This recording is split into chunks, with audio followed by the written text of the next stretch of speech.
آج کا ہمارا موضوع ہے اسلام میں خواتین کا مقام و مرتبہ، کیونکہ اسلام ایک ایسا عالمگیر مذہب ہے جس نے عالم انسانیت سے ظلم کے اندھیروں اور جہالت کا خاتمہ کر کے عدل و انصاف کا بول بالا کر دیا، اور عورت جو کہ اس دور جہالت کے وقت مظلوم طبقہ تھی، کوئی عزت نہیں تھی، اسلام نے اسے اتنا اونچا مقام دے دیا کہ جنت ان کے قدموں کے نیچے رکھ دی۔ تمام مذہبوں میں اسلام وہ واحد مذہب ہے جس نے عورتوں کو اعلیٰ مقام دیا، عورت کو ماں، بہن، بیٹی، بیوی کی حیثیت سے اس کی کھوئی ہوئی عزت اور احترام دوبارہ سے دلوا دیا، یعنی عورت کو وہ مرتبہ دیا جو کہ کسی اور مذہب نے نہیں دیا۔ ہمارے مذہب نے بتایا کہ عورت ہے تو کائنات میں رنگ ہے۔ اس حوالے سے حدیث پاک میں شیئر کرنا چاہوں گی، نبی کریم صلی اللہ علیہ وآلہ وسلم نے ارشاد فرمایا، جس شخص نے 3 بیٹیوں کی پرورش کی، پھر ان کو ادب سکھایا اور ان کی شادی کی اور ان کے ساتھ اچھا سلوک کیا تو اس کے لیے جنت ہے۔ اب آپ یہ سوچیں کہ بیٹیوں کی پرورش کرنا، انہیں تعلیم دلوانا، ان کی عزت کرنا، ان کے ساتھ ادب سے پیش آنا کتنا ضروری ہے، کیونکہ ہم تو فیصل یہ پڑھتے آئے ہیں، ہمیں پڑھایا گیا بچپن سے کہ حضور کریم صلی اللہ علیہ وآلہ وسلم کی صاحبزادی جب کمرے میں داخل ہوتی تھی تو حضور کریم صلی اللہ علیہ وآلہ وسلم اپنی نشست سے اٹھ جاتے تھے اور نشست سے اٹھ کے جو ہے انہیں ویلکم کرتے تھے۔ تو اب آپ یہ سوچیں کہ ہمارا جو موجودہ معاشرہ ہے اس کو اگر ہم کمپیئر کریں تو کیا کیا چیزیں ہیں جو کہ مس ہیں فیصل؟ بے شک، اور یہ اس کے ساتھ ساتھ یہ بھی ہے مہک کہ حضور اکرم صلی اللہ علیہ وسلم نے یہ بھی فرمایا کہ جس نے 2 بیٹیوں کی بھی پرورش اور شادی کی وہ میرے ساتھ ایسے کھڑے ہو گئے جیسے 2 انگلیاں جوڑ کے۔ تو دیکھیے اتنی فضیلت ہے۔ سوچیں مہک، اگر ہم تھوڑی سی منظر نگاری کریں کہ ایک ایسا دور جہالت کہ جس وقت خدا تعالیٰ کی طرف سے رحمت کو بھیجا جا رہا تھا تو جو اس وقت کے لوگ ہوتے تھے زندہ درگور کر دیا کرتے تھے، اننی سسکیاں جو ہیں وہ دفن ہو جایا کرتی تھی مٹی میں، لیکن پھر ہوا کیا؟ پھر ہوا یہ کہ رسول اکرم صلی اللہ علیہ وسلم دونوں جہاں کے آقا اور رہتی انسانیت کے لیے شفاعت کا باعث دنیا میں تشریف لائے اور اسلام جو ہے مذہب لے کر آئے، اور انہوں نے یہ بتایا کہ یہ جو عورت ہے، یہ جو بیٹی ہے، یہ عورت اگر ماں ہے تو اس کے پیر تلے جنت ہے، اور اگر یہ بیٹی ہے تو یہ رحمت ہے۔ اور یقین جانیے مہک، جب لوگ جو تھکے ہارے دفتر سے گھر جاتے ہیں، پورے دن کے تھکے ہوئے، اور جب وہ بیٹیاں چھوٹی وہ جب کلکاریاں مارتی ہوئی جب بھاگتی ہوئی آتی ہیں، سارے دن کی تھکن جو ہے وہ ختم ہو جاتی ہے۔ یوں ہی تو رحمت نہیں کہہ دیا گیا ہے۔ اور اگر وہ آپ کی بہن ہے تو یقین کریں اس سے زیادہ وفادار کوئی بھی نہیں ہے، یعنی عورت کا ہر روپ قابل عزت ہے، قابل احترام ہے، اور ہمارا معاشرہ ایسا معاشرہ ہے، ہمارا دین ایسا دین ہے جس نے عورتوں کو اتنی عزت دی ہے کہ ہم فخریہ طور پہ کہہ سکتے ہیں کہ ہم دین اسلام سے ہیں، ہم پاکستان کی بیٹی ہیں، اور ایسی بہت ساری بیٹیاں جو کہ ہمیں اس وقت دیکھ رہی ہیں، سن رہی ہیں، میرا انہیں سلام، کیونکہ وہ قابل عزت ہیں، قابل احترام ہیں۔ اسی پر بات کرنے کے لیے آج ہمارے ساتھ اسلامی اسکالر ثروت عسکری صاحبہ موجود ہیں اور ہماری خوبصورت نعت خوان بھی موجود ہیں۔ آپا، سب سے پہلے آپ سے سٹارٹ کرتی ہوں، عورتوں کا اسلام میں مقام، مجھے لگتا ہے مجھے لفظوں میں بتانے کی ضرورت نہیں ہے، کیونکہ ہم نے مثالیں بھی دیکھی ہمارے پیارے نبی کے دور میں، اور ہم نے جو ہے اس کے بعد بھی یہ سلسلہ دیکھا۔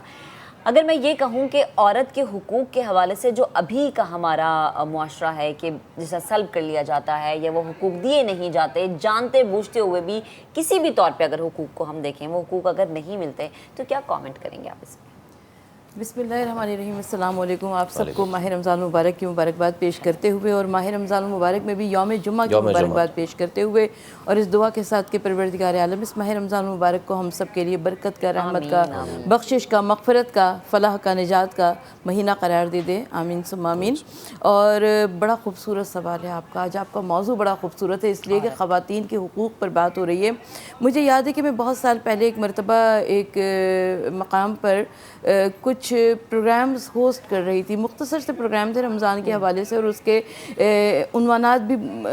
بہت عام فہم تھے، جیسے عام طور پر ہوا کرتے ہیں کہ رمضان اور مہنگائی، رمضان اور اسراف۔ تو اس میں بہت سارے مختلف الخیال لوگ آئے تھے، مختلف فیلڈ سے تعلق رکھنے والے لوگ آئے تھے۔ اچھا، میں بڑی حیرت زدہ تھی اس بات پر کہ وہ جو تمام افراد جن میں مرد بھی تھے، عورتیں بھی تھیں، اور مختلف ذہن سے ان کے مختلف ذہن تھے، وہ تمام کے تمام ایک بات پر متفق علیہ تھے کہ یہ عورت ہی ذمہ دار ہے سب کچھ، یہ عورت ہی کی وجہ سے ہے۔ لیکن اس پروگرام میں ایک ماہر نفسیات بھی تھی، انہوں نے بڑی خوبصورت بات کہی، انہوں نے کہا کہ در حقیقت اس عورت کو بھٹکایا مرد نے ہے۔ اب جب مرد نے بھٹکایا لہٰذا یہ عورت ادھر چلی گئی، اور یہ دنیا کا طریقہ ہے کہ جو کسی دوسرے کے لیے گڑھا کھودتا ہے اس قبر میں خود گرتا ہے۔ تو اب آج مرد بڑی شکایتیں کرتے نظر آتے ہیں کہ جی عورت نے یہ کر دیا، عورت نے وہ کر دیا۔ در حقیقت مرد نے عورت کو یہ بتایا، کاش کوئی مرد عورت کو یہ بتاتا کہ ہم نے اس کی خوبصورتی کا تذکرہ کیا، اس کے گالوں کا تذکرہ کیا، اس کی آنکھوں کا تذکرہ کیا، اس کے رخساروں کا تذکرہ کیا، اس کی زلفوں کا تذکرہ کیا۔ کاش کو یہ بتاتا کہ عورت کی جرأت، عورت کی ہمت، عورت کے استقلال، عورت کی بہادری، عورت کی وفاشاری، عورت کا ایثار اتنا عظمت کا حامل ہے کہ اس وجہ سے عورت کو اتنا بلند مقام اور مرتبہ ملتا ہے۔ میں دیکھتی ہوں کہ آج کے دور میں میں ان نعروں پر ہرگز نہیں جاتی جو کہ ویمن مارچ کے حوالے سے خواتین اپنے حقوق مانگنے کے لیے ان نعروں کو استعمال کرتی ہے۔ میں کہتی ہوں در حقیقت عورت کو جتنا مقام، جتنا مرتبہ اسلام نے دیا ہے اور پیغمبر اسلام صلی اللہ علیہ وآلہ وسلم نے دیا ہے اتنا کوئی اور دے ہی نہیں سکتا۔ یہی وجہ ہے کہ وہ عورت جو کہ کبھی ٹرکی میں حیوانوں کی صف میں کھڑی نظر آتی ہے، کبھی عرب کی سرزمین پر پیدا ہوتے ہی زندہ دفن کی جاتی ہے، کبھی ہندوستان کی رسم ستی کی بہرحمانہ رسم کی بھیٹ چڑھتی ہے، اس عورت کے لیے پیغمبر اکرم اٹھ کر کھڑے ہو جاتے تھے۔ بیٹی ہے مگر سرکار دو عالم صلی اللہ علیہ وآلہ وسلم اپنی ردائے رسالت کو بچھا دیا کرتے تھے۔ جب کسی سفر پر جاتے تھے تو سب سے آخر میں جاتے تھے، اور جب سفر سے واپس آتے تھے تو سب سے پہلے در سیدہ پر آتے تھے اور آ کر سلام کیا کرتے تھے کہ السلام علیکم یا اہل البیت نبوت و معدن رسالت۔ آج مجھے اور آپ کو یہ تواریخ، یہ باتیں، یہ واقعات کیوں نہیں یاد ہیں؟ اگر ہم کو یاد ہو تو یقیناً آج کسی گھر میں ابھی 2-4 دن پہلے کوئی نیوز دیکھ رہی تھی، معلوم یہ ہوا کہ کسی ماں نے اپنی بچی کا گلا دبا دیا، کسی باپ نے اپنی بچی کو گولیاں مار دی۔ یہ کیا طریقہ ہے آخر؟ کیا ہم لوگ مذہب اسلام کے پیروکار نہیں ہیں؟ کیا ہم لوگ اسلام کے نام لیوا نہیں ہیں؟ اگر ہم اسلام کے نام لیوائیں تو ہمیں بالکل ان واقعات کی مذمت کرنی چاہیے۔ بالکل آپا، اسلام نے بیٹیوں کو جو ہے زندگی کا حق دیا۔ اگر ہم وہاں سے چلیں لے کر، اچھا اسی بیچ جو ہے وہ ہماری ایک اور جو معزز گیسٹ ہیں ڈاکٹر شازیہ اکرام، انہوں نے بھی جوائن کیا۔ Thank you so much for coming. آپ سے بھی ہم گفتگو کریں گے، لیکن میں آپ سے آپا یہ پوچھنا چاہ رہا تھا، چلیے وہاں سے شروع کرتے ہیں۔ مختلف ادوار میں عورتوں کے ساتھ جو سلوک ہوتا رہا، قدیم یونانی ادوار میں بھی دیکھے تو وہاں بھی اس کو ایک کموڈٹی کے طور پہ، پھر وہی چیز جو ہے وہ مصر کے بازاروں میں اس طرح بکتی رہی، ہوتے ہوتے ہوتے پورا ارتقاء کا مرحلہ پھر آیا 1400 سال پہلے،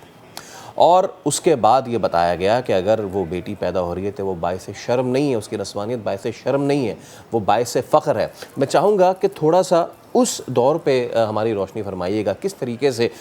جو زمانہ عرب تھا، زمانہ جاہلیت تھا، کیا ہو رہا تھا وہاں پہ خواتین کے ساتھ؟ دیکھیں، سب سے پہلے تو اگر ہم عورت کے ارتقاء پر بات کریں گے تو سب سے پہلے ہمیں اوائل کائنات پر بات کرنی ہوگی، ابتدائی آفرینش سے بات کرنی ہوگی، اس لیے کہ اس وقت عورت کو اللہ نے وہ مرتبہ عطا فرمایا، حضرت حوا بابا آدم یہ ہمارے والدین قرار پائے، اور عورت کی ذات کو روایت شکن قرار دیا گیا، اس لیے کہ اگر کوئی شخصیت ایسی ہے کہ وہ دانش عصر کو متاثر کرے تو وہی ہستی روایت میں درایت ہے، نفرت میں محبت کا روشن چراغ ہے، بگولوں میں گلشن ہے۔ اچھا، اس کے بعد دنیا مادیت کی طرف جیسے جیسے راغب ہوتی گئی تو اس سے پہلے عورت مطہر بھی ہے، عورت مقدس بھی ہے، عورت دیوی بھی ہے۔ شعر اور ادب کے جتنے اشارے اور استعارے ہیں، لٹریچر کے، وہ تمام کے تمام ذات عورت سے وابستہ ہیں۔ مادر وطن کا حسین تصور ذات عورت سے وابستہ ہے، مادر درسگاہ کا حسین تصور ذات عورت سے وابستہ ہے، اور وہ جو بھی آپ نے اپنے انٹرو میں کہا کہ وجود زن سے ہے تصویر کائنات میں رنگ، یہ تمام تر باتیں اپنے مقام پر۔ مگر جب دنیا مادیت کی طرف راغب ہوئی تو ہم دیکھتے ہیں کہ وہ عورت جو کہ کل تک مقدس مطہر قرار دی گئی، آج اس عورت کو برائی کی بنیاد قرار دیا جانے لگا۔